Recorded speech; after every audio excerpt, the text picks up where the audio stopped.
do it, so that would be great as well. Okay. So I've shared my screen. So you can see my screen now, right? Yes? Yes. Okay, good. Yes, doctor. Okay, so this is our MS team. Okay, so someone actually started, actually anyone, I'm not sure if I limited it, anyone can actually start the meet. So if you start in the wrong one, then you end up being in the wrong channel. So this is the channels I meant. So I already have the week assigned, as well as the subsequent subjects that we will learn on that day. Okay, so just that's for your guidance. So most of the time I will already start the meeting at least 15 minutes before the class I will start, so just join me. Okay, so after you have requested for access now, after this you are a team. You are a team of this KQD QRA, so you don't need to ask access, so you'll be in. Okay, so far I only have 26 members. So there's 30 of you, so I haven't got a few more on board yet, so I don't know where they are missing. Okay, right. Next thing to do is, okay, first thing first is, every week I would expect you to sign in yourself. No doubt I will also get a download attendance list from this meeting, but I would still need you to log into Spectrum, and there's attendance here. Okay, just to make things more clear, so I can put in 2022.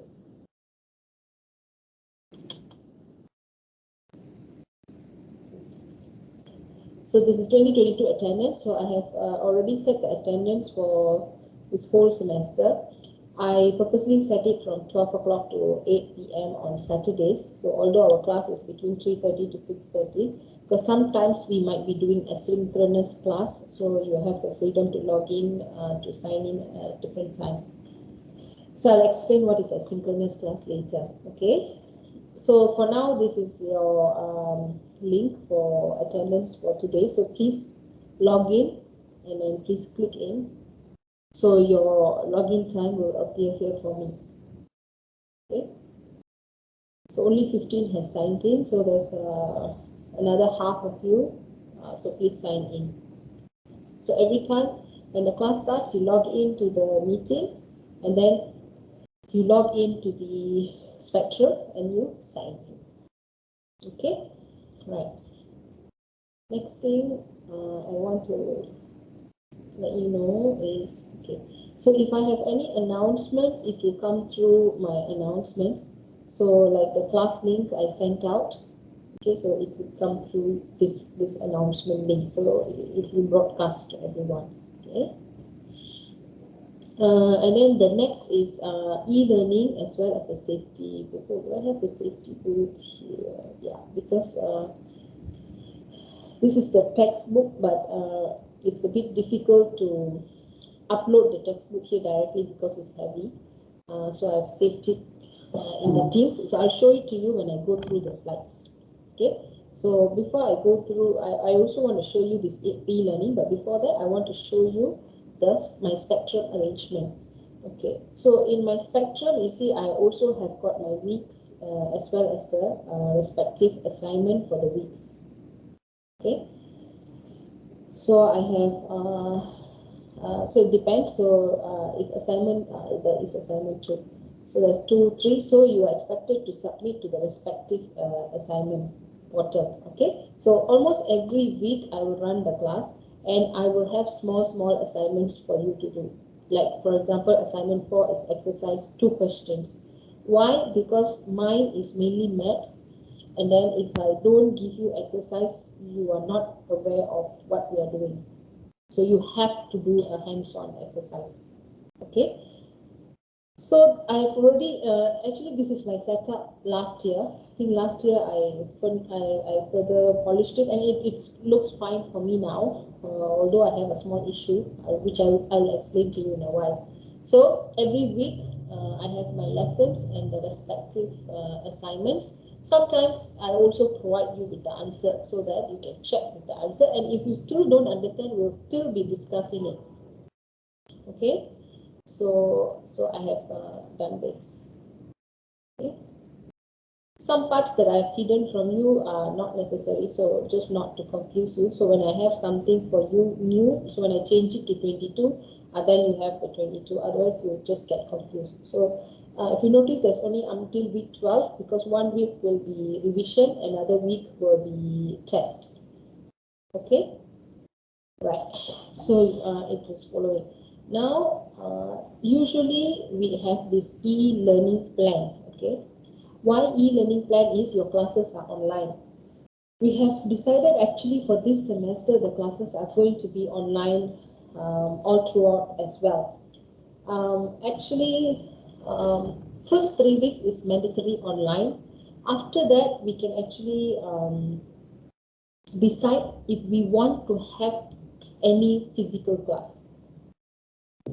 Any meaning, we can decide to, sometimes we can have a physical class.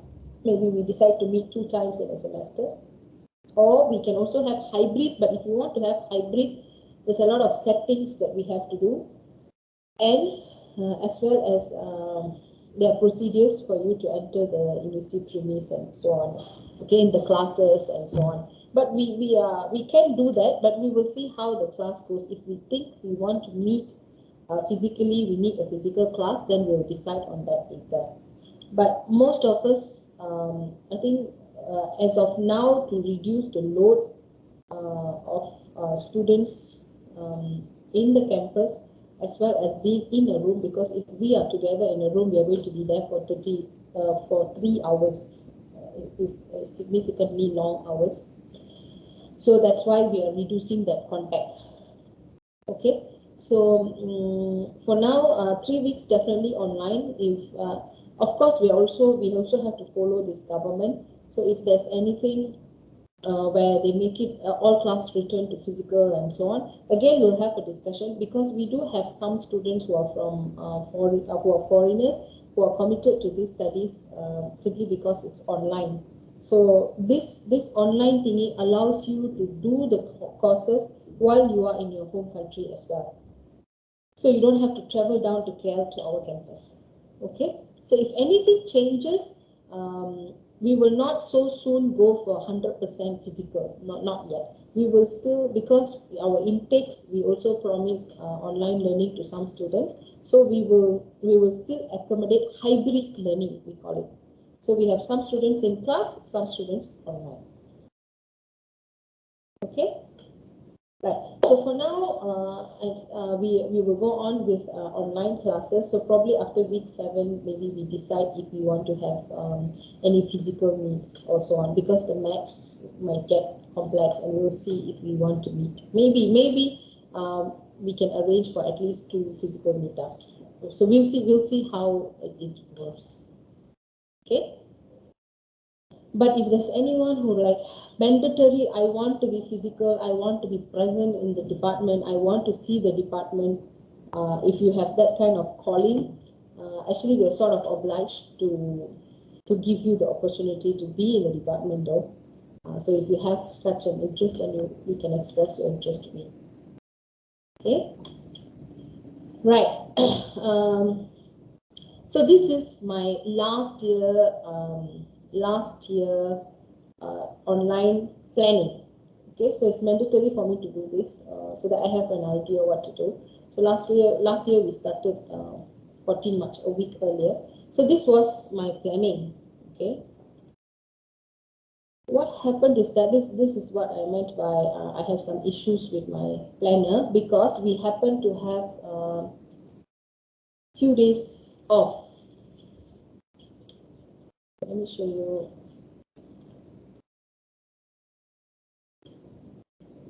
Okay, so this is the new planner that I am still planning, but I have not finalized. Okay, I have not finalized this.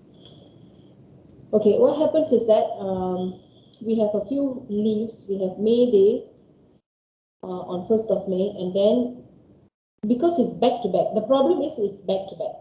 So the 7th week is a May Day holiday, and then you have a semester break, and then the 8th week is the Vesak Day holiday. So I literally don't see you for 3 weeks. Then you have maths involved, so I'm quite concerned if from week 7 in my previous planning, so you have all these heavy parts that is involved, so it's a bit difficult for me to run the class. So what I did is, if you notice, I changed my arrangement a little bit. From introduction, hazard, and all is the same, but then these source models, because they are in a block, these 4 source models are in a block. And then this toxicology and release dispersion model, see 8, 9, 10, so I have nicely, clearly even labeled it. These are actually a block, so this comes later. So I brought that to the front, and then I'm starting the source model in the holidays, so that when we meet, I'm still able to cover these 2. Okay, so I still have this. So I retained these assignment numbers and all. So later, when you do assignments, when you submit and all, we're still going to follow this, because if I change this, then I have to change the teams. Then I also have to change my spectrum. And then next year, because this is the first time I have this issue, before that things were, I never have to change, I never changed. So it remained the same. Okay, so I didn't want to make so much of changes. Okay, so I will guide you along the way. So happen to be, let's say the first 3 weeks is fine. So when the 5th week is toxicology, so it's assignment, it's here. So I will either change it accordingly, or I will guide you accordingly on what you'll be doing. So, okay, so you'll see the title. Okay, another reason why is that I have videos in YouTube. Okay, so this is what we call asynchronous learning. So this one during MCO1 we started, so we have no choice. Students had a lot of Wi-Fi issues, so everything was done on YouTube. So I had to prepare this YouTube video. So I have YouTube video for this whole bunch of it, the source model and all. So that's another reason why I'm putting it here. Okay, there's 2 things. First thing, I don't mind running the class on a Sunday. Okay, so logically it is a Sunday and then it's a holiday, so the Monday is actually a holiday. So because Sunday is a common rest day, that's why they carry forward the holiday to Monday. So by right, we are committed for a class on Sundays. So by right, I should be able to run the class on this day. Okay, but somehow out of the many students that we have, 1 or 2 students will not be happy to have a class on a holiday. Okay, and then they will complain, and then that becomes an issue. If you happen to have a holiday on these dates, right, I have to find a replacement class, and you working in different timing, so how do I find a replacement class? Okay, and this semester break week is actually a Hari Raya week. Okay, so we cannot replace on that time, definitely no. And then other days, I probably have to find a weekday, and then probably we have to do a class 8 to 11. So it's really not convenient. So very high chances on when these days arrive, we probably make a poll. Maybe one of these days you do an asynchronous learning. Okay, asynchronous learning means I provide you with the video, with the same me talking and giving you a lecture on this topic. And then you have assignments to do. So you'll be doing on your own, and if you have problems, you will WhatsApp, or you also have a forum that will be prepared for you to express your questions and all, and I will be available to answer you. Okay, that's asynchronous learning. That means I don't necessarily have to be in front of the PC for you. So because I have some of the videos ready, so I do have the privilege to do that. Okay, like even toxic release and dispersion, I have a good video which is ready. Okay, so since I'm doing this, I'll just introduce my YouTube video link. Okay, I got one of this here. So if you play this. Good morning, students. Today, okay, actually it plays here. Okay, if you go to YouTube, and you type my email name.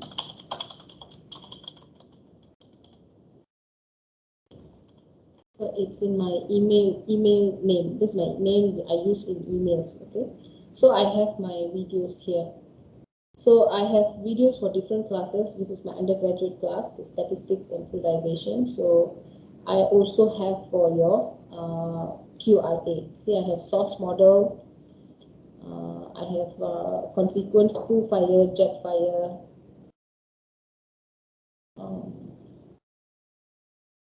And a few more. So yeah, this source model part 2, toxic release and dispersion. Okay, so usually these topics I do give a synchronous class because I spend time to actually prepare this slides. Okay, it's the same slides, but I have to reword it in order to explain it and take the video. Okay, so you can get my videos from my link here. I don't know how to share it, and also I think you can find me. I'm the only one with the name. Okay. You have any questions? Please raise it in between. It's fine. Okay. So today is going to be an introduction to QRA, and then as well as I want to introduce about the course as well to you, because we have a lot of issues. A lot of students doesn't attend the introduction week for the postgraduate program. Like the reason one, I only have 2 students coming in, and they don't know what to do, and they make a lot of blunders. So I'm going to introduce the program to you as well, like what courses to take, what are electives, what are core courses, and also that's later part. Okay, so now I will concentrate on QRA first. Okay. Right, so that's my asynchronous courses. So I do have some asynchronous courses. So I have not finalized this online planning. Okay, once I finalize which one we are going to follow. So because my justification is, if Sunday is a holiday and then the next day is your carry forward holiday, by right we should be able to run class on that Sunday. We don't have to be taking leave on that Sunday by right, because it's the normal Sunday that you have committed for a class. Okay, so we'll see, either I will want to stick to this or this one. So I'll finalize. So the first 3 weeks is not an issue. We'll go on. So by the 3 weeks, I will update this and I'll share it with you. Okay, right. So that is the course and its outline. Okay, then we need a group for ourselves. So that's why I'm after this, my last group. My previous QRA group. Why? Because there are some documents in these groups, documents and links. So when you ask, I can always refer to it again. So I thought I would just keep to this. So everyone has been removed. So now I can add the newbies. Okay, so it's only left with me. All right. So I'm going to share this link with you guys, and then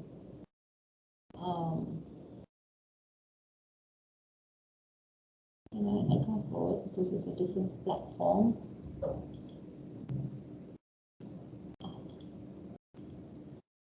So I'm going to share this in our meeting here.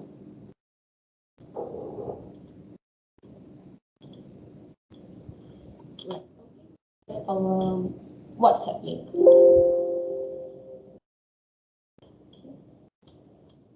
Sorry, WhatsApp link.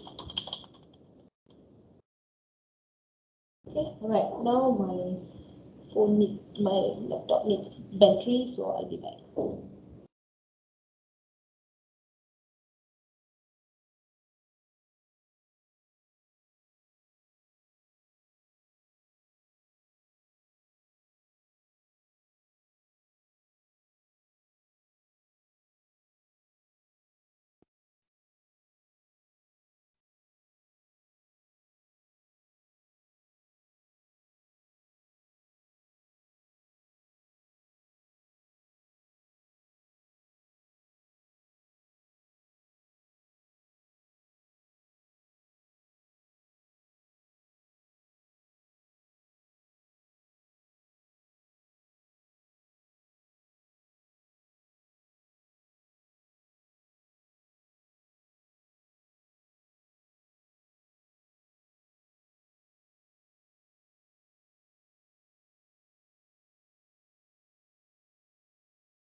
Let me just quickly check if someone is waiting. No one is waiting. Okay, so we have 26. Alright, fine.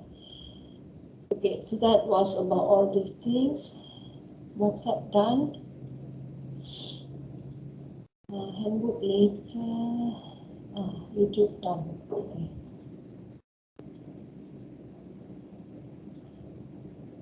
Oh, okay, pretty fast. All of you are in here. Okay, good. Okay, alright.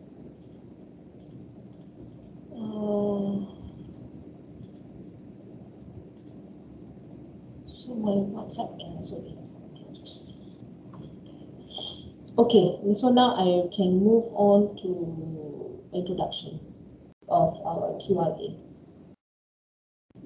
Later I will do the introduction. Okay, this is also done.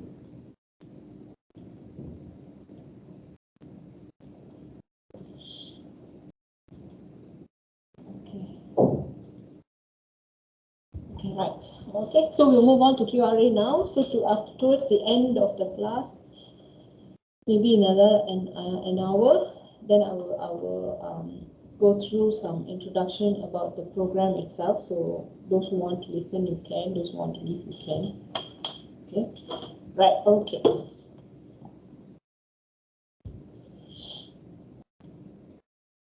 All right. So this is an introduction class which explains what we are going to learn, as well as what is QRA.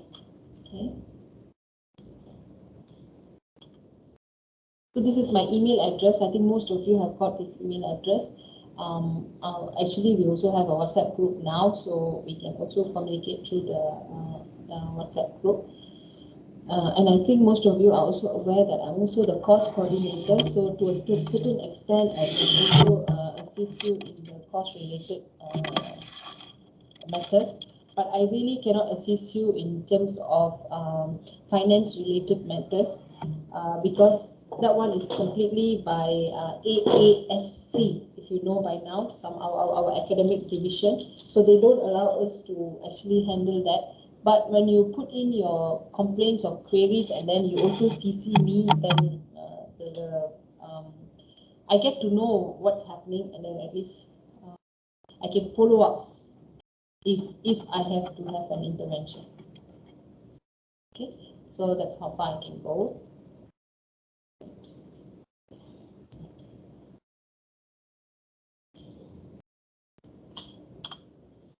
Okay, so the learning outcomes of this course is to understand the principles of quantitative risk assessment. Okay, so how do you actually, what are the rule of thumbs, what are the methods, what are the principles that we have to use for quantitative risk assessment? And then not only understand, you should be able to identify the stages of risk assessment, different stages of risk assessment, and able to carry out risk assessment study for hazardous industry and also to conserve environmental health. So you first understand, then you identify the stages, and then you use the stages and deliver a risk assessment study.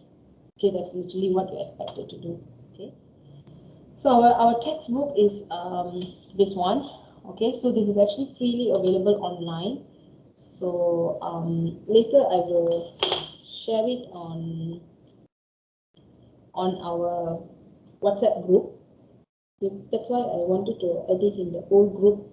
So whatever I've shared previously, I can share it again here.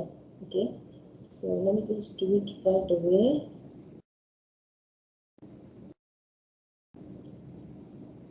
And not only that, I also have it in the files here.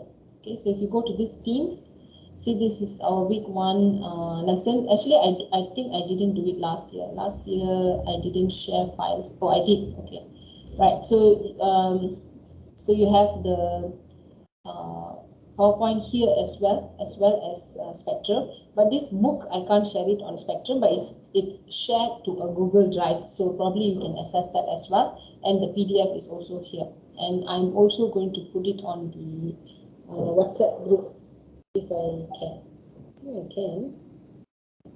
Just see.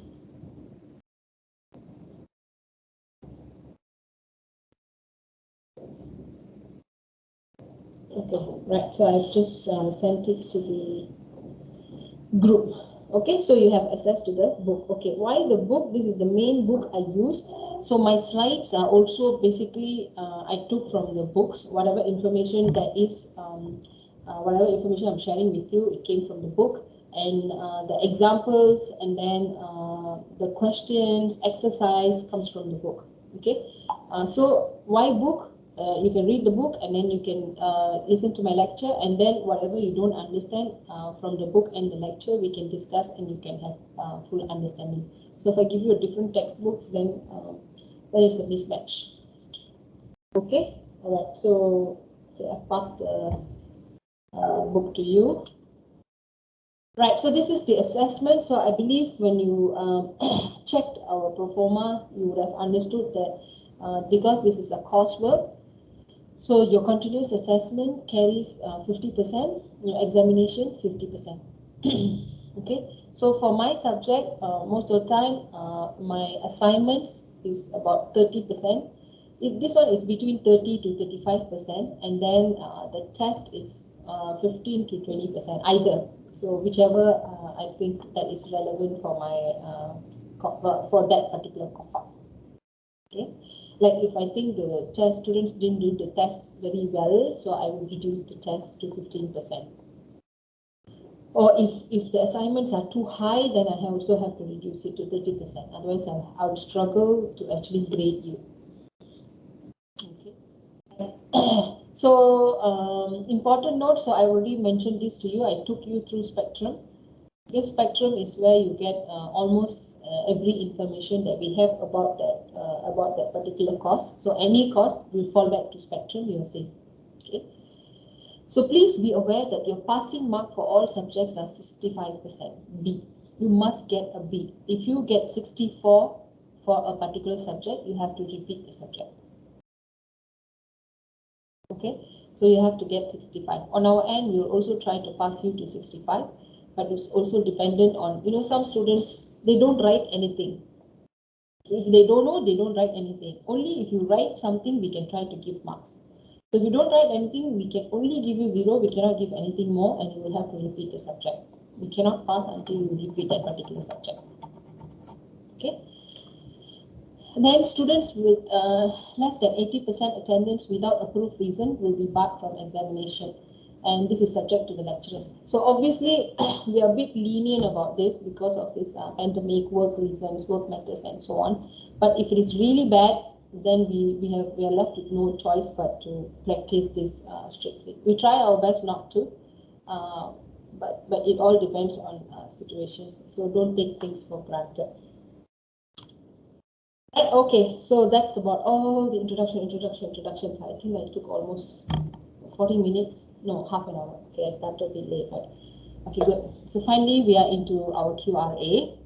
Okay, so the main thing that we want to be talking about is hazard, risk, and then how do we quantify the risk assessment. Okay. Okay, usually this one when I'm in class, I'll just throw it to the student to talk. So maybe I'll do this a little later. So we'll get into the class first. Okay, so hazard versus risk. Okay, so hazard is something that is always present. It's something that can cause harm. That doesn't mean the harm already happened. It can cause harm. It's a hazard.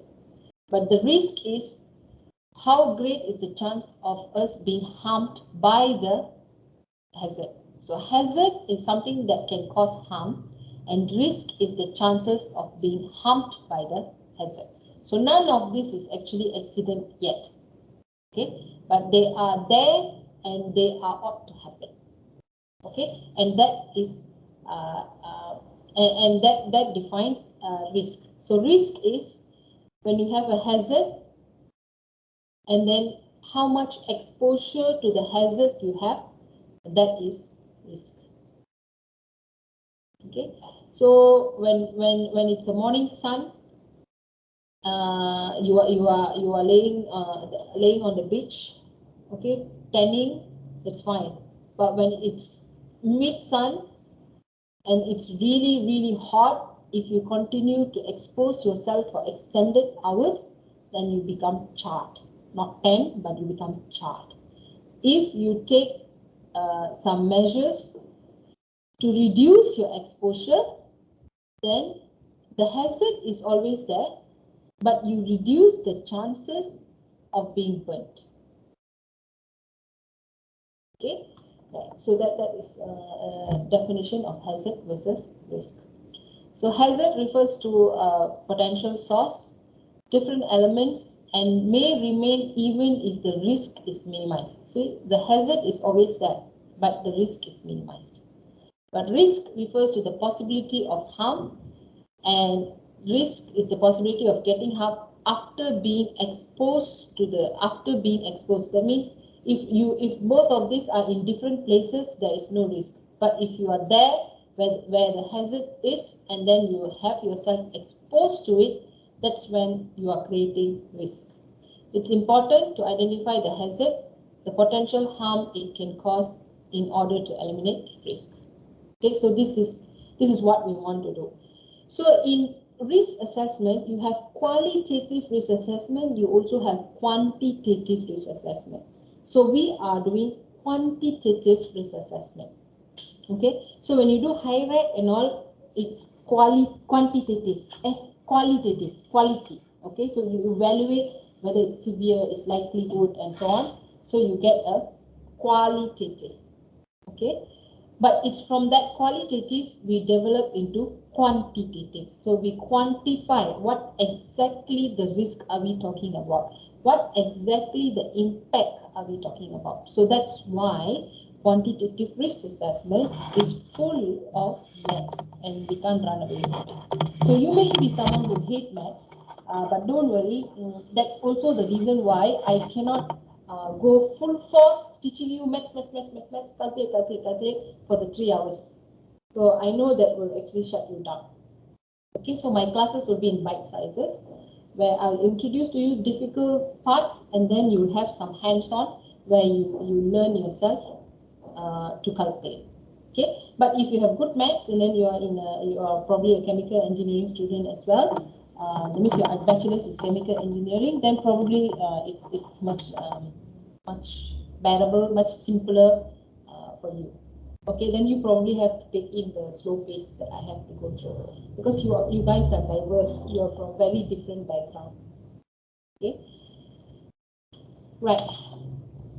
So risk assessment is determination of risk related to situation and recognized hazards, I just mentioned. So it includes scenario identification and consequence analysis. So we identify a scenario and what could possibly happen. Okay, so if you have attended the first class by Dr. Rose, the hazard identification, so you have probably learned about bow tie. So where you identify scenarios, and then you identify the possible consequences, and then you do the qualitative analysis. Okay, so scenario identification is you describe how an accident occurs, and frequently includes the analysis of the probabilities. So the scenario is, if you place a box at a corner, so what can happen? So a forklift can pass by and hit that box. Someone may be on phone and walk by and did not notice the box and trip. So these are scenarios. The hazard is there, but we have to identify what possible scenarios can happen. And then what is the consequence? So the consequence is the damage expected, including loss of life. Loss of life, in fact, not only loss of life, we also take into consideration near misses, closely something that could have happened and then we missed it. Okay, very close. Damage to the environment or the equipment, or the days where the production stops. Okay, and then hazard identification procedures include some aspects of the risk assessment. So actually they are interrelated. So you have a hazard. So from hazard you identify scenario, and then you do the consequence analysis. You need this information to do your risk assessment. Okay. So we have risk ranking, which is a semi-quantitative method of determining risk. Semi-quantitative because now we also have numbering for this risk ranking. Okay, so when a hazard, so what happens in a risk ranking is it's done by considering the likelihood and consequence of the events happening. So what this means is that, why did I put this?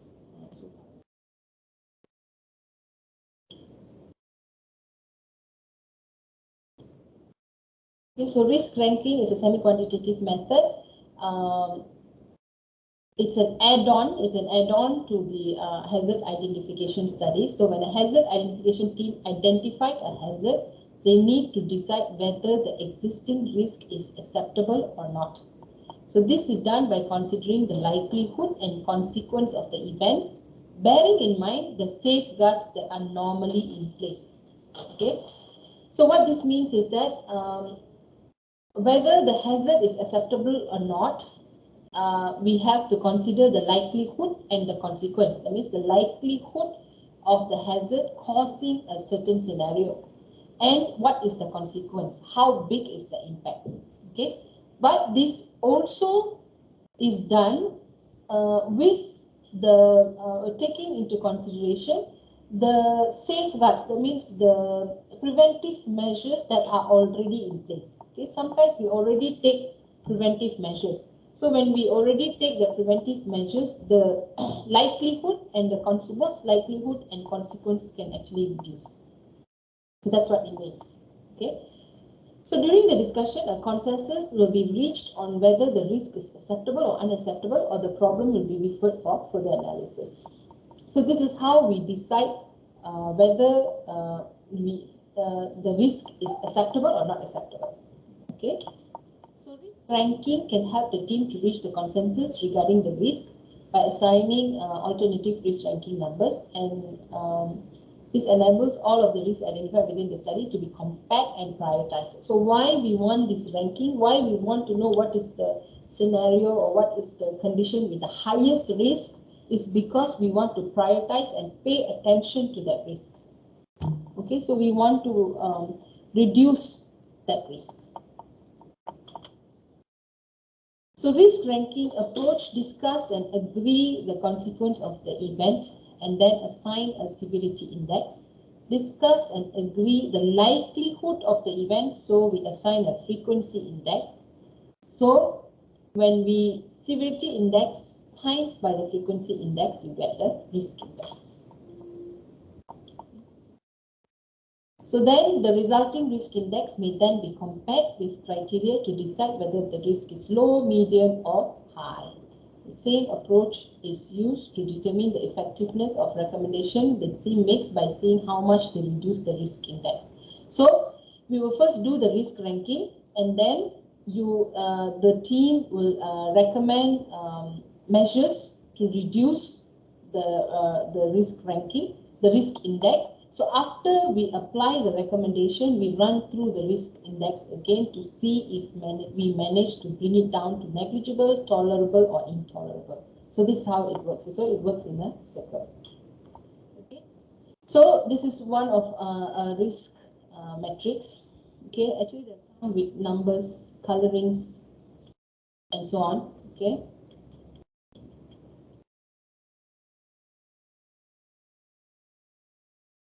So this one is categorized.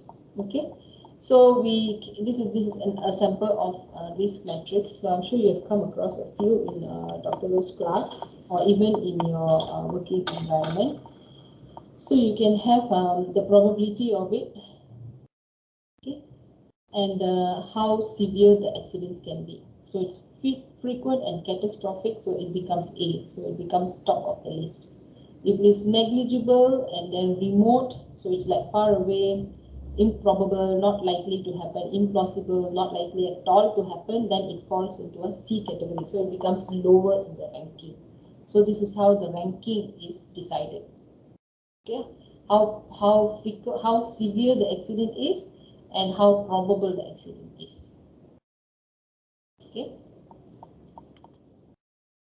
So the risk classification is A is intolerable, B is undesirable but can only be accepted if there is risk reduction if it's undesirable and can only be accepted if risk reduction is impracticable. So you can't do the risk reduction, then we still accept it. Then this C is tolerable with endorsement of the project safety committee. So this we can manage, or we can tolerate the risk. Okay, so A is intolerable, so it's a no-go, so we cannot proceed with it. So these are risk assessment methods and decision making steps. So this is like I told you, this is the whole circle of it. Okay, so we have hazard identification, then we have qualitative analysis, then we also have a quantitative analysis. So for qualitative, we have the risk matrix, and then the quantitative, we have different criteria. And then we evaluate the benefits and the cost, and then we arrive to a decision. So this first part is the risk analysis. Then we analyze. Then we make a risk assessment. Okay, we quantify the risk. Okay, and then we do the risk management. So these are the steps in risk management. Okay, so for our case, we will identify hazard, but we will do more of this quantitative analysis. Right, so this is another risk matrix in aiding risk management. Okay, so with consequence and likelihood, what should the management do? So when it's low, accept the risk routine management. So when it's medium, specific responsibility and treatment. So we have to pay specific attention. If it's high, then there should be senior management review. So if it's extreme, then you have monthly senior management review. So it has to be reviewed more frequently. So this is for risk management. Okay, so this is just an overall. So we've not gone into the depth that we will be working on. Right, so these control measures, I believe. Okay, this is something you have been exposed to at your workplace. So whenever there is any risk, what are the hierarchy of control measures? So we would actually start off with personal protective, something that can be prevented with just personal protective equipment. So we'll just use that. So we can have administrative controls, engineering controls, or we isolate the particular part, or we substitute into a different process, or we eliminate the process. So this is the most preferred is going upwards. Okay, so the best is we want to eliminate. We don't want to have the risk. We want to eliminate. Okay, but in many cases we cannot just eliminate. So we have different control measures that we still have to adapt to. Okay, all right. So this is some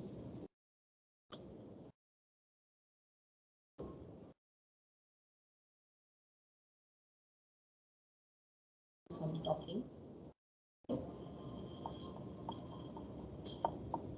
So this is actually explaining what is QRA. So QRA is a tool which helps translate accidents into planning, showing ways and means to prevent the calculated accidents from happening. So although previously we used to do this quantitative risk assessment because actually in engineering, okay, what should I say? In engineering, in trade, in manufacturing on the whole, we keep learning from our mistakes. We will not do our risk assessment, risk analysis if we have never came across things going really wrong or a catastrophe happening from a point of view. We will still take it easy. So until we actually know, oh, this can actually cause some big issues, big problems, that's when we start to open our eyes and really pay attention to all these risk assessments and so on. So even the Beirut incident where it blasted, where it was storage of ammonia. So it was with the quantity and with the with the evaporation rate, with the temperature, with the environment that we have, we could have actually analyzed when or by when there will be enough or sufficient threshold for it to blast. and how risky it is. Actually, that could have been something that has been paid attention to. But then, as usual, when it's just being stored, so we don't really pay any serious attention to it. So although last time, those days, it's more of us calculating what has happened in the incident and then trying to prevent it. Now it is more like we are preventing it before it even happens.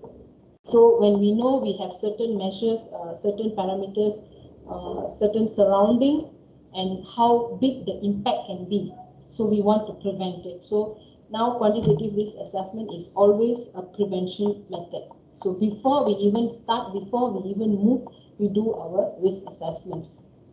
Okay. So so in a risk assessment, these are the 4 important parts. We do what can go wrong is hazard identification. We have to know what is the hazard that is right in front of us. And then how bad it can be is our consequence modeling. So this hazard, we have a scenario, and then we have a consequence modeling. How often it can happen, the frequency estimation. So what? So if there's a hazard and then there's a consequence and there's a frequency of exposure, then we have a risk assessment. And what do I do is risk management. So this whole thing covers quantitative risk assessment. Okay. So these are stages of risk assessment. So I've just explained to you where we start off with hazard system description. So we have the whole system. Okay, we have one whole system. Then we do hazard identification. Then we do a frequency analysis and consequence modeling. Okay, so this is the flow diagram. So this is your system. What are the data that is present? What is the system? How does the process works? What is the flow like? What is the process flow diagram is? Okay, and then from here we do the hazard identification. Okay, so we continue to collect data for analysis. Okay, we continue to collect data from the system for analysis as we even make our improvements. Okay, so we make hazard identification, and then we have frequency analysis and consequence analysis. And then we do the risk calculation, risk assessment. So this risk assessment is based on risk criteria, and then we do calculations in order to improve our process. We try to improve our process. So this is the iteration. Okay, and we keep collecting data on whatever that is happening. Okay, then we do risk mitigation. Okay, again this goes into a loop as well. And finally we have report production and result presentation. So it's a loop. We continue to reduce the risk. So in our course, in this 14 weeks that I have, I'm mainly going to do hazard identification, and then I have consequence analysis, and then I have actually mainly we are focused into this. Yeah, even that I have it quite hands full. Hazard identification and consequence. Oh, we also have risk assessment, risk mitigation, as well as a reporting of this quantitative risk assessment of a certain incident. So this is where our Aloha software comes in. So in this class we will learn Aloha software. Okay, it's a software where you can actually calculate, you can assess the risk of a certain incident or certain chemicals being put into a certain environment. So you can do the risk assessment, and then what are the risk mitigations, and it's how we can prevent it, and you will be writing a report on it. Okay. Right. So that brings us to our assignment 1. Okay, so I've been talking. So so this is a simple assignment. So you just have to write what is hazard, what's the difference between hazard and risk, what are the strengths and limitations of QRA, difference between risk analysis and risk assessment, what are risk analysis and assessment processes or steps, what is risk perception, and what are the regulations governing QRA in Malaysia. Okay, so this it's a simple 7 question that I expect you to answer and submit. Okay, so this one again in spectrum, I've created this assignment portal for you. So see, I've just updated it. So it starts today. So every of your assignment will be due in the following Sunday. Okay, following Sunday after class. This one is still before class. So usually it's following Sunday after class will be your due. So why? After you have done your assignment, if you have any problems, we will still get to discuss it in the class, and then you can still submit it at the end of that day. So this one I will update every week. So it's not updated. So here assignment 2 you see is still in a past date, but it's not updated. So I will I will update it as we go on every week. Okay. Right. Okay. So that's pretty much talking from my side.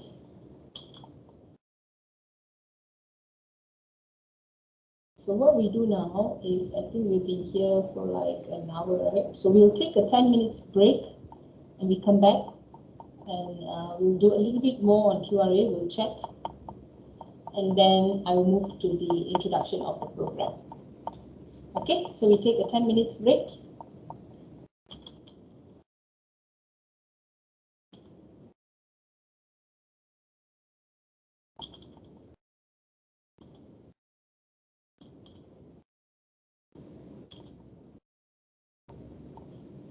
Okay.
Okay.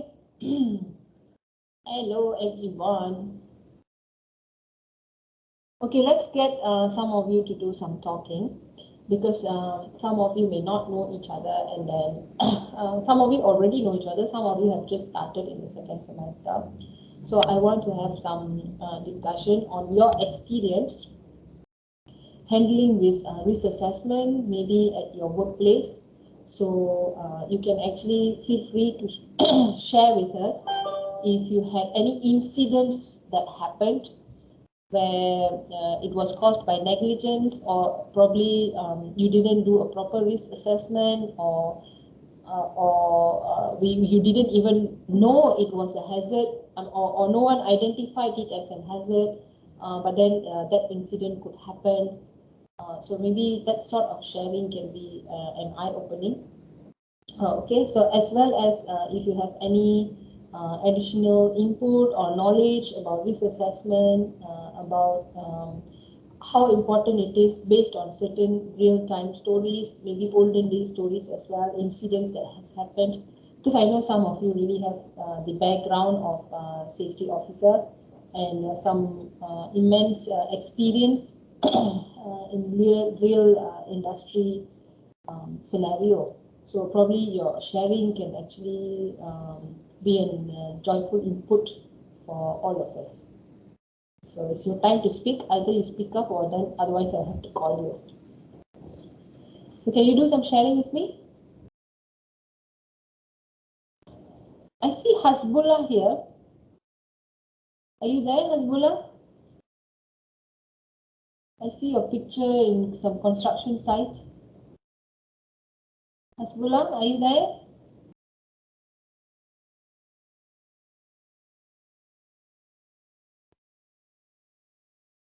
So you guys are not back in place yet?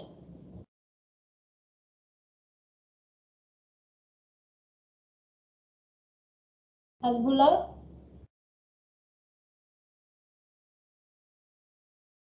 Hasbullah tak ada.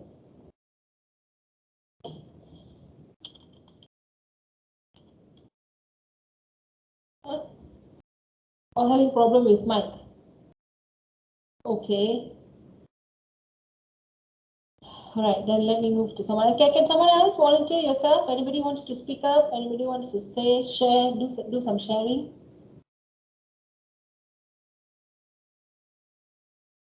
Carissa, do you have any experience?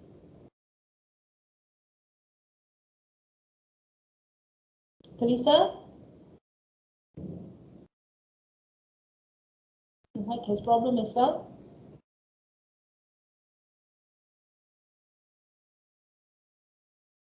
Hello, hi. Hi. Hi, Dr. Jacob. I'm Joyce. Hi, Joyce. Okay. Yeah, okay. I have done some risk assessment previously, but more towards EIA format lah. So yeah. Environmental impact assessment. Yeah, environmental impact assessment. So Okay. both qualitative and quantitative. Okay, that's brilliant. So any examples that you can give us, like any chemicals or any storage, or yeah, I mean, what software did you use? I use Aloha. You used Aloha. Okay. Yeah, Aloha. Previously, I did one for a chemical storage plant. Yeah, so yeah. Okay, so what any examples that you can share? Any impacts of a particular chemical storage? I'm not sure because what we do is usually like before the project is approved. That's why it's like a it's like a documentation for their approval lah. So it's at the earlier stage. So after during the operation, I'm not sure what happened. But then when you do the initial stage, you are given a list of the process as well as Yes. chemicals that are involved in that field, right? Yes. And then it's based on that field that you do the environmental assessment, correct? Yes, correct. Okay. So have you had any incidents where your environmental assessment suggests that you cannot proceed with the process in that particular area or something? So far not not at the moment, but because I think usually they are situated in like heavy industry location, so far it's still I still haven't come across such examples here. Okay, okay. So what do you do, Joyce? You're attached to... I'm currently working under an environmental consultancy, local environmental consultancy. Yeah. Okay, so you work on EIA most of the parts, Yeah, mostly, yes. Okay, so you do quantitative risk assessment as well. Yes, but not a lot. Yeah. Okay, good, good. Okay, thank you. After this, you probably can have a detailed calculation of what fatalities can happen to a certain exposure of chemicals and so on. Yeah. Okay, thank you. Thank you. Thank you. Anyone else would like to share your experience? Hi, doctor. Can you Hi. hear me now? Yes, Carissa. Okay, right.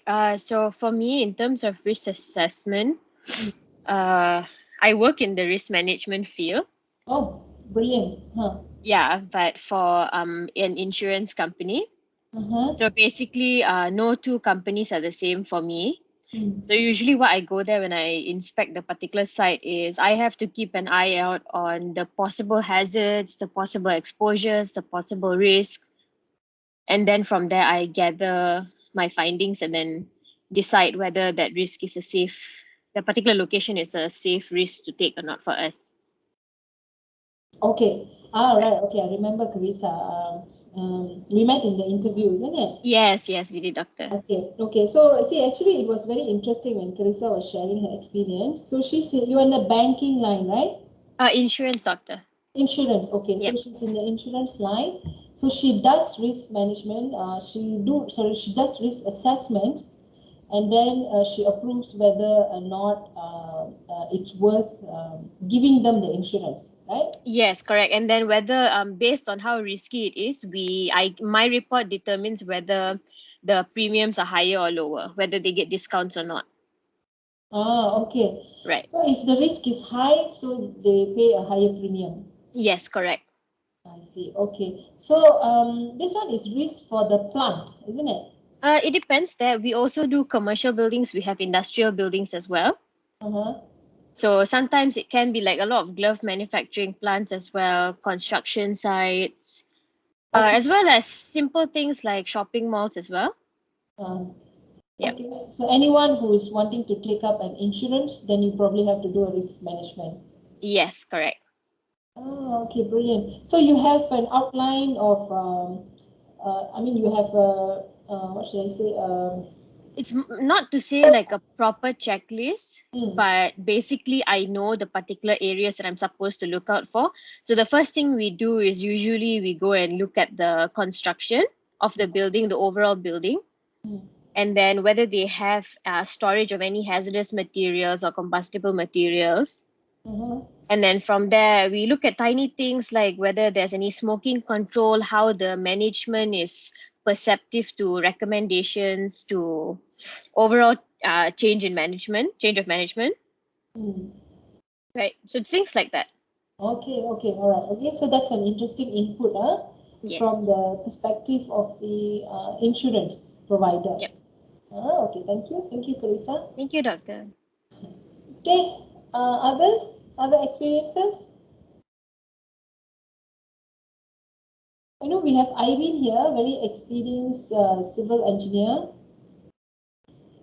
Yeah, doctor. Hi, Irene. I Hi, told doctor. you I'll make you speak in the class. Okay. Okay. I do have some experience in risk assessment at site, but I'm the I'm not the one who prepare the matrix. Uh-huh. But I need to attend that risk management meeting once monthly. I see.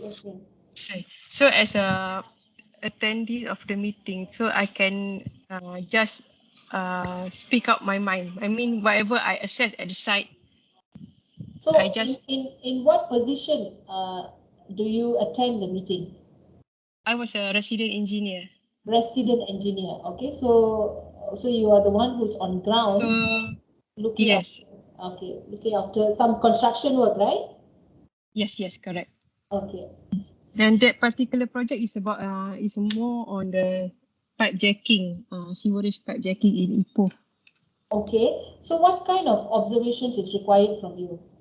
Okay. For example, if they plan to do the work jacking work near a building, existing building, because Ipoh they have a lot of old building. Okay. So I will remind them that got to be careful. Make sure that there's enough buffer so the building won't crack during the jacking work. Yes. So they will take into account my whatever I throw in, and then they will give marking a point. Of how severe it is and how likely it is to happen and all, right? Yes, correct. So when the work completed, the point will be reduced. For example, from 5, then the risk already reduced and become maybe 2 or 1. Okay. Okay, that's good. That's a nice example. Okay. Yeah. Okay, thank you. Okay, thank you. All right, so that's from a resident engineer point of view, where when you work, so she attends the risk management meeting, where she is to give accounts of which parts can cause accidents or which parts are risky, and then the people in the meeting will actually assign numbers to it, and after the work is done, so they can see the risk reducing from 5 to 2 and 1. Okay, so that's the work of the loop of risk assessment. Okay, all right, good, thank you. So we have had 3 stories. So can we have more of you to speak up? Maybe another 3 or 4. Anyone else, especially with working experience? If some of you are studying and directly becoming a student, then that could be different. Salwa, Nur Salwa Sabu. Yeah, hello, Doctor. Hi. Hi, I'm Salwa. Okay. Okay. I do have experience, but basic only. First, when I'm a junior engineer. That time, we identify the risk for the development of the power plant in TMB. We just identify risk using the Excel, and we pass to the risk department, risk management department at that time lah. So not really into the risk assessment punya kerja lah. But you will actually identify the hazards, is it? Yeah, I identify the hazard. Very good. So any hazards? That one is Dah lupa. okay. 5 years ago, and now I'm in risk compliance and risk management department, but I'm a unit quality and compliance. We just audit what other stations and departments on their risk lah. So I'm not in the team that develop or assess the risk lah. Okay. So you audit the report quality. We audit we audit the in TMB. We use TMB risk system called trees. So we audit based on their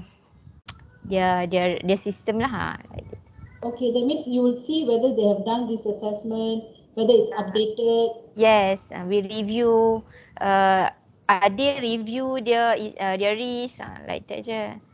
Betul lah. That is risk management lah. Okay, so Yeah, that means they have audits on whether when something is risky from a high risk, whether is it getting a proper attention from the Yeah. Control, how they control. They do their control as what they plan. Okay, good. Okay, so this is another side to it. So you don't only do the risk assessment and risk management, they also have audits that check on whether the risk management is being conducted. So being TNB and working on electricity and all, they are very risky operators. So they have to pay a lot of attention for risk assessment and management. Yeah. Okay, thank you, Sabah. Okay, thank you, Doctor. Lagi? Lydia Patricia. Hi, Doctor. Hi. Hi, Lydia. Do you have any experience? Actually, I'm a full-time student now. Mm. Previously, I had my internship under safety department in Petronas, KLCC. In where? In Petronas. Okay. Yes, for 6 6 months. So I was, yep, Mm. I was involved in emergency response section, Mm. but not only involving manpower at offshore, but also the staff at KLCC. So during that time, we have to do like review our HSC system, whereby we have to review any hazards around the KLCC level. Like for example, like Dr. Jaga said, mentioned about the box and everything, right? Mm. So yeah, so we will do the reporting in the system, whether any actions have been taken to the any hazards reported in the system. Yeah. Oh, okay. So you sort of auditing as well. Yeah. So you keep a check. Not only incidents happen at offshore, but also around the workplace, which is the KLCC. I see. Okay, that's Yes. good. So emergency planning department, is it? Emergency section under safety department. Yep. So your work is to prevent any accidents from happening. Yeah. And then we also review. I'm also involved in incident investigation. Incidents happening at offshore platforms. Oh, wow. So you also come up with the Yeah. reporting bit of it. Yeah. Mostly on hearing their like so-called presentation, what happened during the incidents, and then the control measures, the supports given by Petronas to the contractors lah. Okay, all right. Okay. Right, thank you, Lydia. So you're a full-time student, so right after graduation, you're doing masters. After internship, I've worked in NDT company for 1 year, and then I resigned for this program lah. I see. Okay. Yep. Okay. Yep. Okay. Thank you. Who else? Can I have maybe another two more? Two more?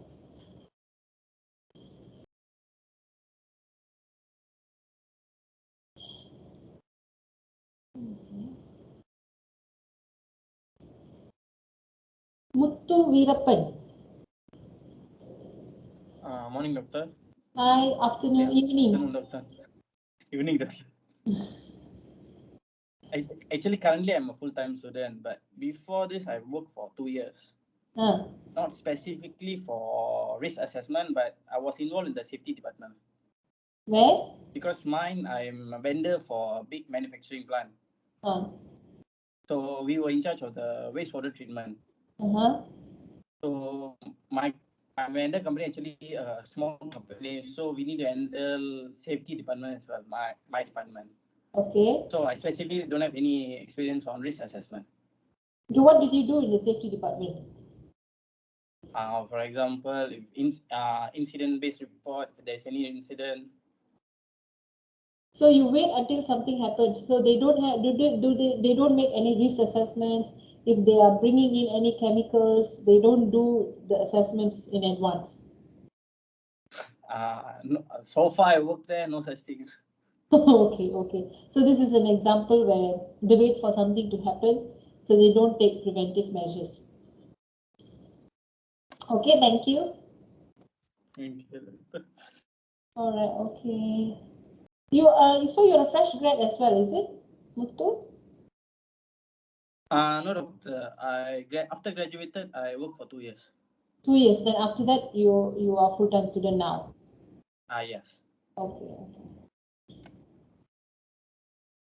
All right. Okay. Can I hear from one more person? Anyone who has a story to share?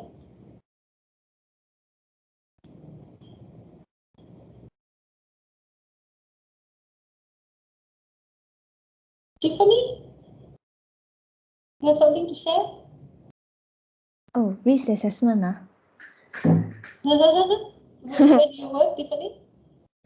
I'm actually a health and safety officer In?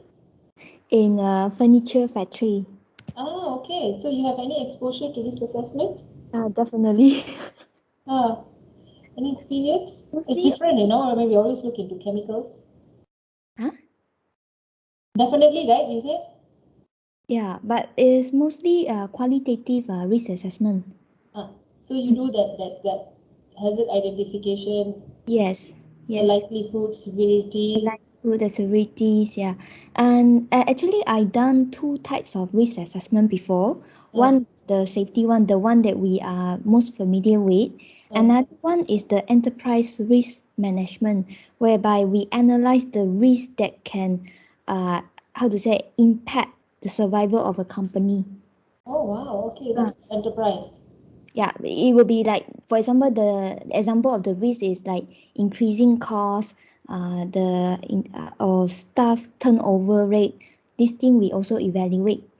Oh wow, okay, yeah, that's true. That's something interesting. That's why just now we had the table, right, which Yes, evaluates the cost and the benefit. yes, yes. Yeah, the But cost. it's just qualitative. So far, I haven't get involved in any quantitative before. Okay, so what is the highest risk in a furniture factory? Highest risk, Which process or which part of it that you see as the most risky? for now, it would probably be let me think.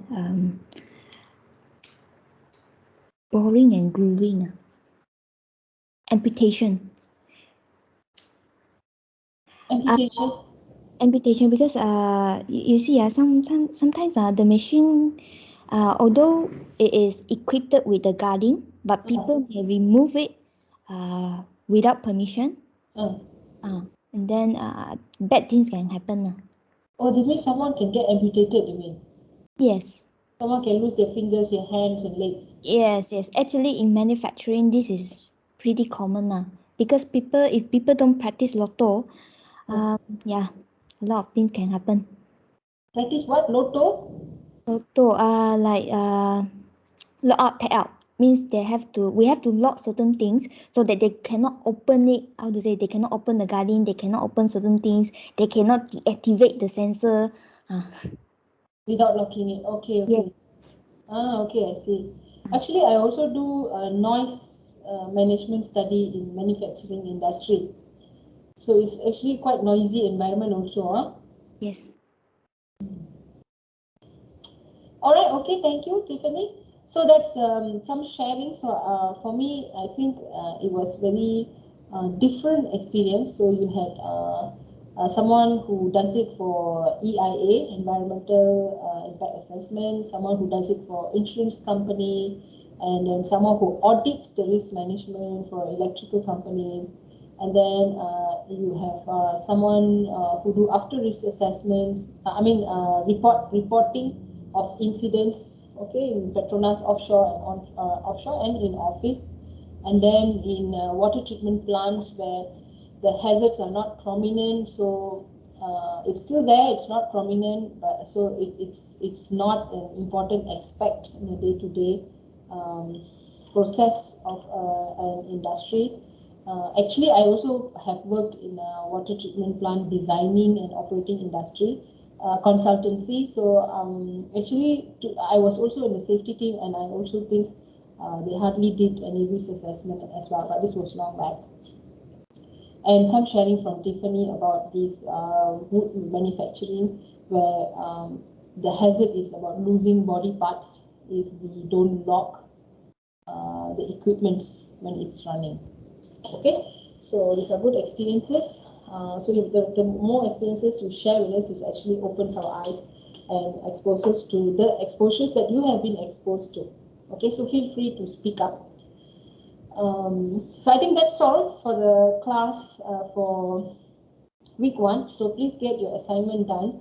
Last time I used to do it in groups, but I think now you can do it individually, and then please make your submission. So I've done with the class, so I want to quickly go through the course, the program with all of you. So I believe most of you here are either in the first semester or in the second semester. Maybe only some of you who have already, very few of you who already been with us probably for 1 year. I think most of the names are new. Okay. Right. The most important that I need to show you is this bit. Okay, let this be here. So this, in your introduction day, we would have introduced this to you, but only if you were present.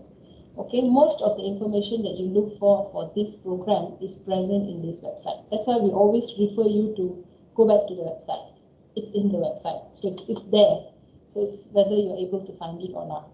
Okay, so it's in engine.um.edu.my. So this one has everything about our department, even for you to know our academic staffs, how to contact each of our academic staffs. So we are in chemical engineering department. So this is all our staff. This is Prof. Ngo, who's also our TD, TD IT. Okay. So when if you click, then you get to her contact. So you get her email address. Okay. Then the rest of us. So I'm also in a chemical engineering department. So you can also get my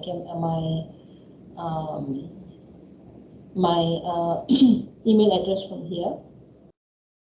Okay, so that's about staff.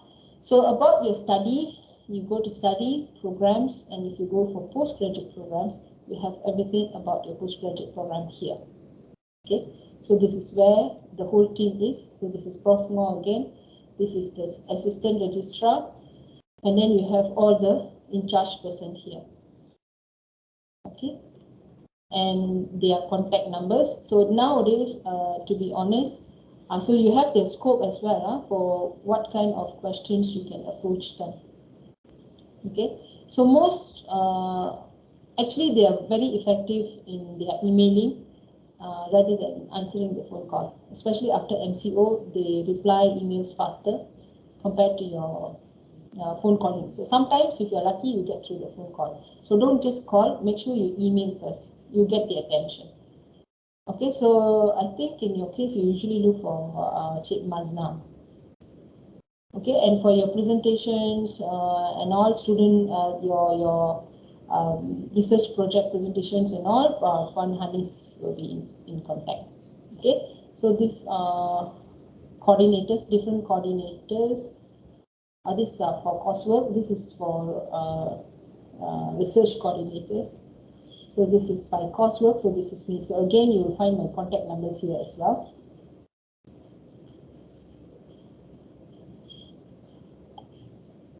Okay, so you see some service counters on collection of your confirmation letters, submissions, and so on. Okay, and then, so this is about our team.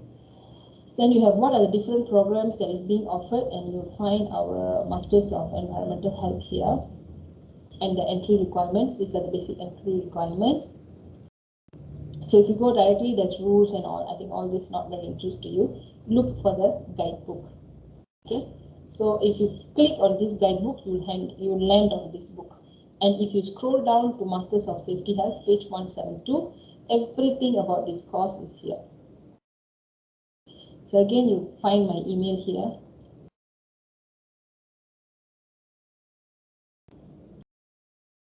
We are 172.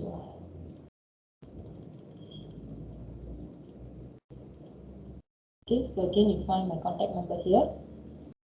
And this is your admission requirements. So since you're already here, you don't really need these requirements, but you need to know the program structure.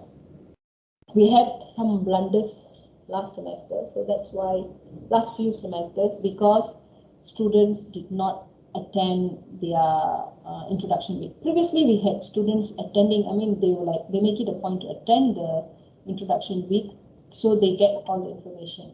Okay, so the program has 43 credits. You have 7 core courses you must take. Then you have 1 research project of 10 credits. and 4 elective courses. Okay, you must take 4. I have about 8 courses of elective courses. Okay, let me explain this part with some table. If you go further down, you have the list of, see, this is, somebody asked me, what is core course, what is elective course? Somebody asked me this before. So these are the core courses and elective courses. This is where you look for it. Okay, so this you must take.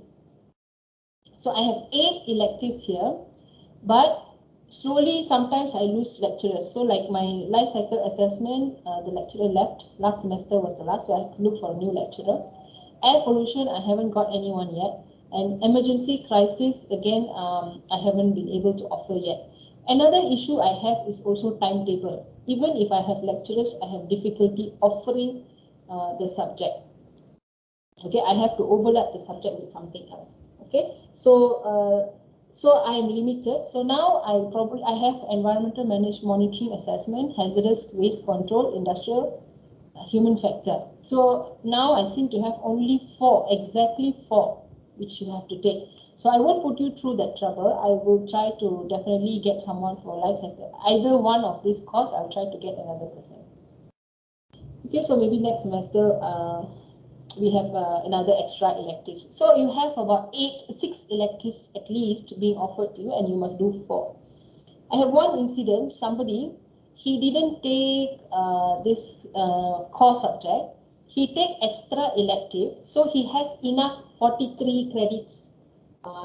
He collected 43 credits already, but he still cannot graduate, and he didn't know that. He said, I already take the elective course. I only didn't take, why I already have 43 credits, why I cannot graduate? So that's where the issue comes. So there's a end. So you must take 7 core courses and research project and 4 elective. You can choose to take all elective as well, but only 4 will be counted. Okay, so this is important.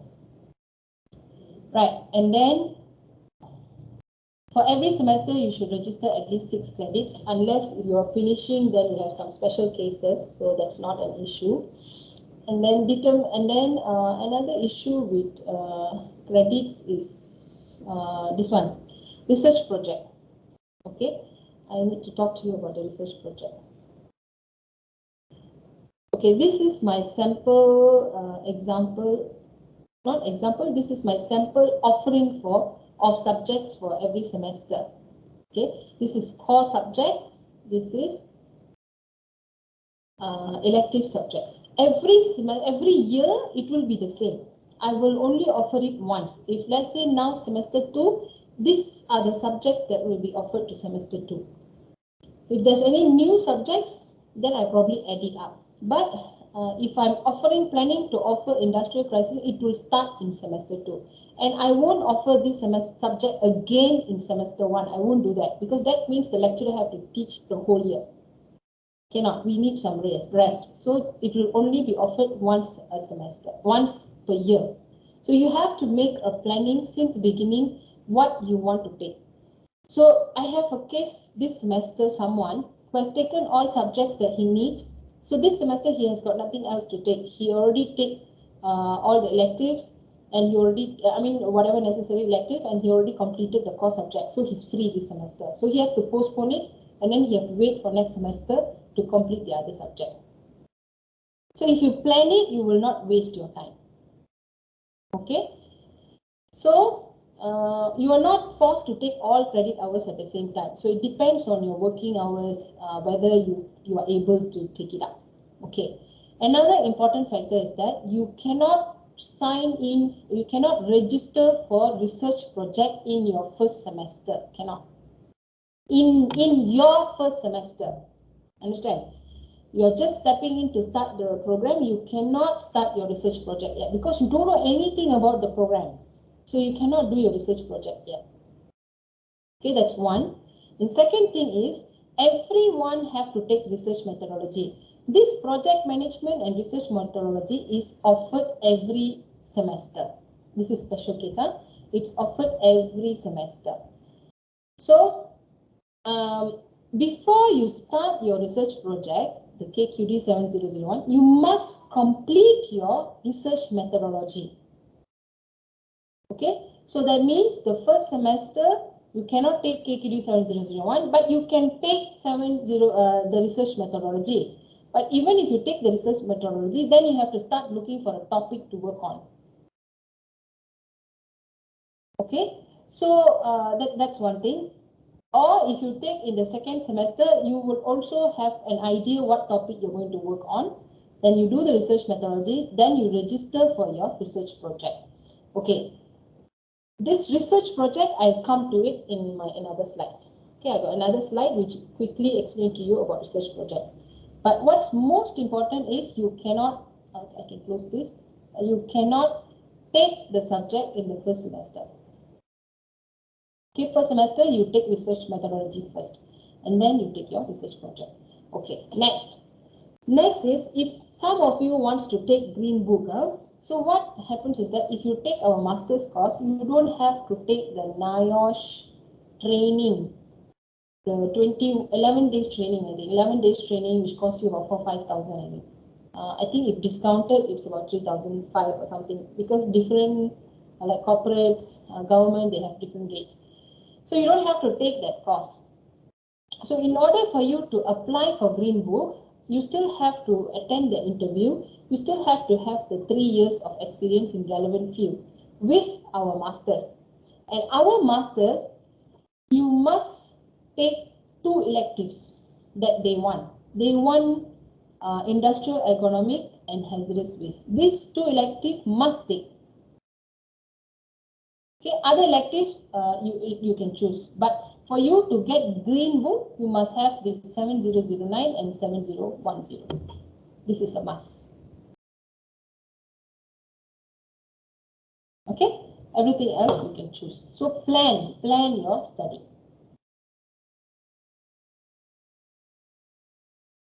Doctor? Yes. Okay, is it possible if, okay, for second semester we took research project 1, and then we continue for the short semester with research project 2, but we haven't finished our normal module. Okay, it's possible. Yeah. Yeah, they are standalone, it's on their own, no worries. Okay. But provided you must have completed your research methodology. Yeah. Doctor, I have question. If I accidentally to register on the project, so it automatic drop, or I need to drop? No automatic. You need to drop. Most likely they won't drop. They will carry forward the semester. Oh, okay. You have to write in for that. To AASC. Okay. So this is the handbook. I think those are the important parts that I have shown to you. Okay. The rest I think you can look through as much as you want. Okay. Right, and then these are the proformas of each subject that you're going to learn, what you will be taught. So you can have a look. Okay, so that's the handbook, and then this part also has the timetable. Okay, so they also have your timetable. They have list of research proposal for others, but they don't have mine. Actually, I didn't give also because usually for us it doesn't work like that. If you look for because that's why I say don't take in your first semester. You know your supervisors, and then you know your subject lecture. You know your subject lecturers, and then you see which subjects you're interested in, which topic you're interested in, and then you approach the supervisor. And then, however, last year I managed to get Excel sheet.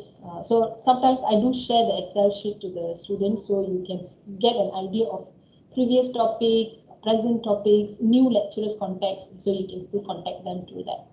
Okay.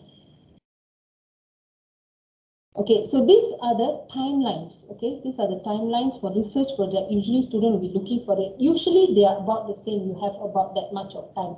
But you only get this after like maybe third week or something because they need time to process things, right? Then they will give you a timeline when to submit, when to do your presentation, and then when to give your final submission and all. So this is where you find the timeline. Okay, not Maya. Then this is your fees, okay, the whole world of fees. So you have actually everything here. Sometimes students ask me about fees. So I say, go look on the website. They say cannot find on the website. So actually it is in the website, okay, for Malaysians and non-Malaysians, okay. And then, so it looks like there's some scholarships if you think you're eligible and so on, something that you can look into. Most important one that I want to show, student life. I don't know what's student life. What's in the student life? Oh, maybe they are exposing you to these portals, you know, portal Maya. What is portal Maya? So this is my view. Your view is different than the spectrum. Oh, so it takes you to spectrum and so on. And if there's any special activities, then you open the document from here. Okay, this is something new and I didn't know. So Maya is where you do most of your student businesses, submitting, getting informations, and so on, reporting, help desk, through Maya. Okay, this is the most or not this, is it? This one are the forms. Okay, these are the guidelines and application forms. So you have any work that you need to do, your research project by masters, yeah, these are the forms that you look for. Okay, so you also have this. I think this is for, not for you, this is for students, research students. Okay, so you have this. So it looks like you have this. And then this is submissions and all the how's the preparation and all. I think you can see from here. And I think there's also, you know, last year they were asking me how to print they wanted, you know, to prepare the final thesis document. They wanted the bone, how they print it, print the front pages. So I think it's also from here. You can look for it. Okay, I don't know exactly. Maybe it's in the guidelines. No. Okay, binding. How do you bind it and so on? Okay. Yeah, I think this is what I wanted to show. So feel free to look around. Oh, this is for us. Oh, this is for staff. So this is for you, especially for research project submissions. Okay.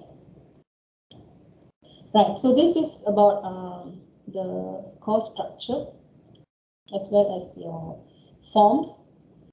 And I just quickly want to share on a research project. You'll not take now, you'll take next semester. And some of you who started last semester, you're probably taking it now, which you are allowed to. So usually I expect students to complete at least 15 credits. Actually, this is the best. They have changed it now, but I'm going to appeal for them to change it back. Where they have changed it now, that's why they say students can register in SEM 1. Actually, other master's course allow that to happen. Why? Because their master's is very niche, very specific. Like electrical engineer, only electrical students will take up that master's course, and they come with an idea of research that they want to do. But it's not the same for our course. Our course, you are from very different background, and we are doing safety. So, and safety is very wide. So you will need to know the lessons first, you need to know the subjects first, and then to decide which area you want to do your research in. So that's why you have to finish some topics in order to be able to choose your research project. Okay, so 5 credits is about 5 subjects. But now, like I told you, you don't you have to complete your first semester, and then you can start taking it from the second semester onwards. Okay. So research methodology is mandatory for research project. Last time you can take it at the same time, but now they have changed it where you have to take the research methodology first and then you do your research project. So you can take this in first semester or the second semester. Okay, so although you want to start your research project, let's say next semester you want to take research methodology, and then following semester you want to register for a research project, you can still approach your supervisors and tell them, I'm going to take next semester. So you can still book your supervisors, you can still look for topic way ahead of time. No problem. And then you use the same project to complete your research methodology part. Okay. And then research methodology, research project is a bit special because it's 10 credits, you have to do it 2 semesters.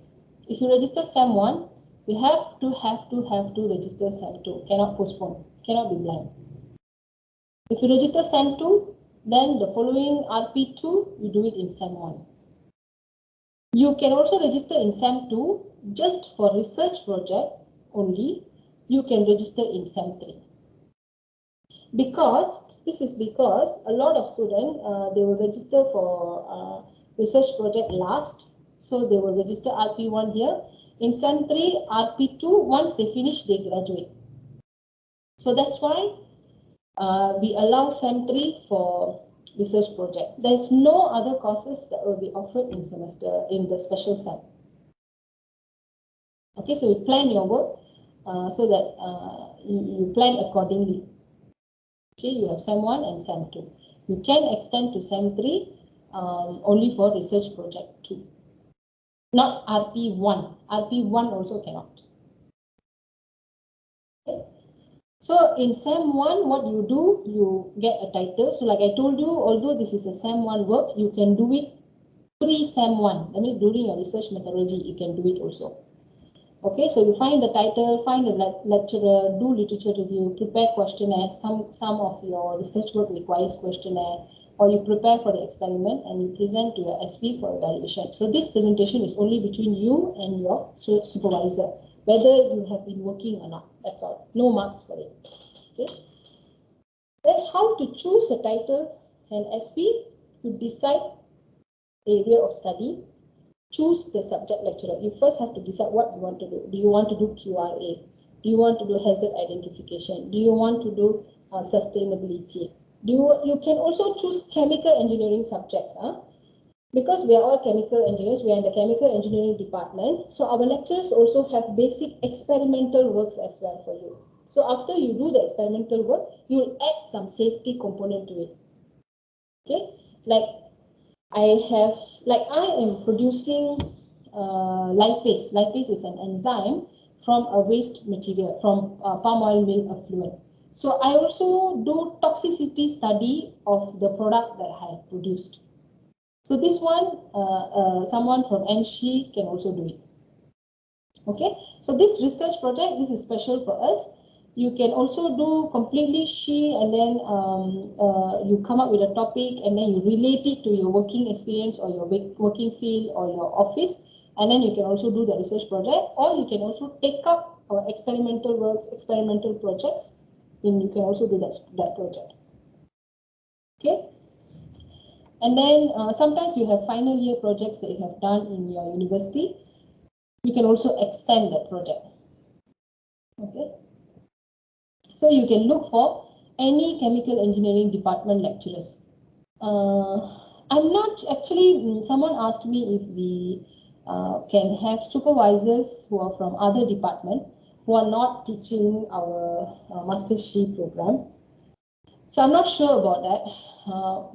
So I have to check on that. So if you want to do twinning with other department, probably you check with us first and then we let you know. Okay. So mainly, usually students go for MSHE lecturers. So every lecturer can only take in 5 students for 1 semester. Every semester, they can take 5 new students. Any lecturer. Okay, so if there's like one lecturer who's very popular, everybody wants him, so you have to be quick. Okay, so they can take only 5 students for 1 semester. Okay, list of research project. So I have an Excel sheet, but you are also free to look for the lecturer and look for any topics, or if you have your own topics, you can also propose. SEM 2 is your heavy part. So you do the research work. So that's why it's very important. This pre-planning is very important because it takes time. When it's 2 semesters, there's a reason why it's 2 semesters. Your preparation itself, for you to understand the topic itself, takes time. And then in SEM 2, you must be already doing the research, write the report and present. Usually SEM 2 is very short because they make you submit the report and then the presentation all within your semester. So you don't have the full 14 weeks for yourself, You probably only have about 8 or 10 weeks to do the work. Okay. After submission, this is my advice for the students to try to submit for a journal, because you do a work, don't just leave it like that lying in, as a thesis doing nothing. So if you can work with your supervisor, you can draft an article and submit for journal. Okay, so that's all. That's quickly about research project. Usually I give this when they want to take research project, but now I've changed. I think I should do it from the beginning so that you know what to do and you're not lost when you start the project. Okay, so now I've done my talking, so I'm ready to take questions. Do you have any questions? Doctor, Raihana here. Hi. I would like to ask about the RP1 timeline. Just now, Doctor said it will be effective after week 3, right? Usually they take that much of time. Oh, okay. So now what we're going to do is approach our supervisor and then we have to fill the form. You have to fill the form. Yeah. And then we have to submit on week 3 or as soon as you're ready, you can submit. Oh, I see. Okay. But then there's one last timeline for you to submit.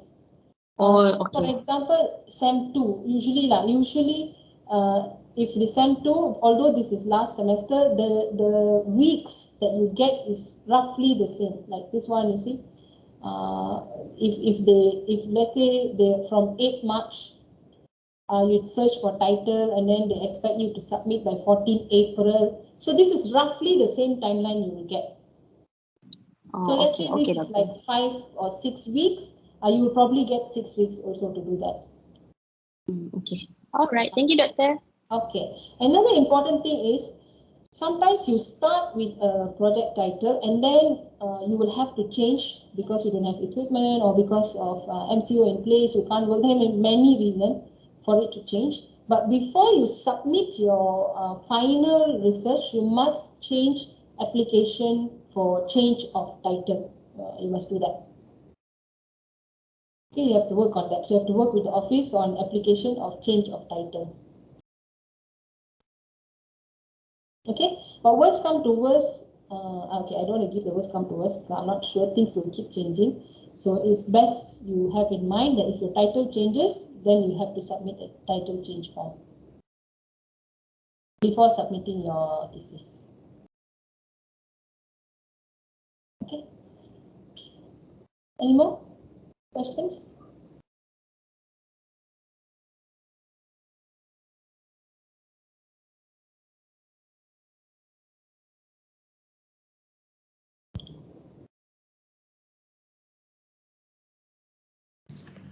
Doctor? Yes. Regarding the titles that you shared before, right? Would you mind to share it again? Yeah, but and also in the Excel sheets, right? There will be information about the supervisors have the existing student.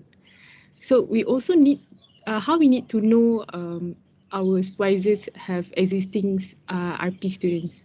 You have to ask them because it's actually a bit tedious work for me. I literally have to ask the office and then key it in. So it's not a system that prints out and say, okay, this lecturer has all these students.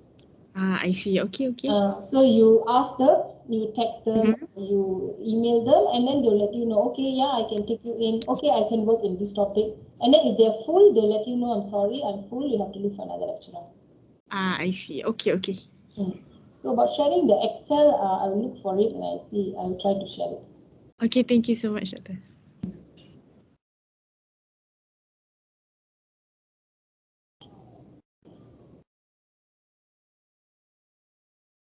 Okay, So if you have any questions, you can still post it in the group. I'll still be able to answer, but please make informed decision. Don't just blindly do things. And most of your informations are delivered to you beforehand. So you either look into Spectrum, Maya, or the website, or email us. I mean, if let's say you email once and you did not get a reply, then you keep forwarding the email. And this help desk, the help desk links that you get, that is quite fast, because every help desk has got their timeline. They have to complete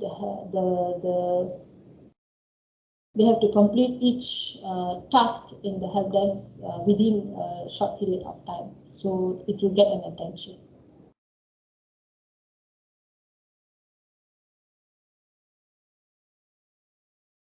Okay, so this whole session is recorded, so it will be, you can find it in this Teams. Okay, so not now, after we finish, so you will get your the recording will be here, so you can always go back to it, fall back to it if you need any further information. Okay, I've downloaded the attendance, so please remember to sign in Spectrum. So I have 25 signed in. Yeah, only 25 of you present, so the rest is absent. So I will do that. Sorry, this one Irene is in. This one. Okay. All right. So if you have no questions, so we can disperse. So you have another 40 minutes left. So if you want to work on the assignment and then you want to submit, it's entirely up to you. You want to do it later, it's also up to you. Okay, nothing, then we can discuss. Doctor, submitting the assignment, does it need to be in specific format? No. So in Word also can, PDF also can? Yes. Okay.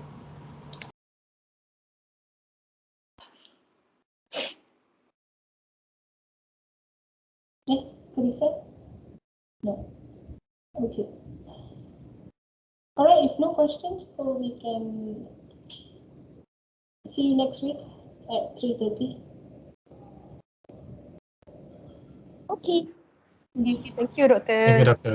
Thank you, Doctor. Thank you, Doctor. Okay, Doctor, thank you very much. All right, bye-bye. Thank you, Doctor.